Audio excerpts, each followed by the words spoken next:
অনলাইনের আসলে সবচেয়ে বড় চ্যালেঞ্জ যেটা সেটা হচ্ছে যে user education. You always want to sell to people. হ্যাঁ, সো এখন পিপলই যদি না কিনে, তাদের মধ্যে যদি ওই না থাকে, ইচ্ছাটা না থাকে, তাইলে তো you won't be sell able to sell. Early adopter সব মার্কেটেই থাকে।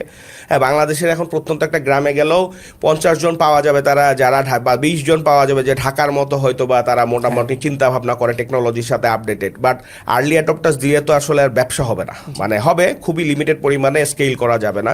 সো হ্যাঁ, এখন অনেক ইজি হয়েছে, অনেক কিছুই হয়েছে, ইজি হয়েছে। বাট আই উড সে যে ইজি হওয়াতে অনেক কিছু প্রবলেমও হয়েছে। আগে যেমন মানুষ অনেক এফোর্ট দিত, হ্যাঁ, অনেক ক্রিয়েটিভ চিন্তা করতো, মাথাটা একটু খাটাইতো। এখন শুধু মানুষজন যেটা চিন্তা করে যে ফেসবুকে বুঝতেই আমার আর কত হবে, $3 বাজেট দিয়ে কস্ট পার পারচেস হবে, আমার মার্জিন আছে $6, $3 ফেসবুক নিল, $3 আমি নিলাম, কিন্তু মাঝখান দিয়ে কাস্টমারগুলো আসলে নষ্ট হয়ে যাচ্ছে লং টার্মের জন্য। বিকজ কাস্টমার কিছুদিন পরে জানতে পারতেছে যে আরে এ তো 500 টাকার প্রোডাক্ট, আমরা কি করতেছি 1000 টাকায় কিনলাম। So yeah, in a sense অনেক ইজি হয়েছে, সব কিছুরই ভালো দিক খারাপ দিক আছে। সো ওইটা মিলেই আর কি এখনকার অবস্থা এক্সিস্ট করতেছে।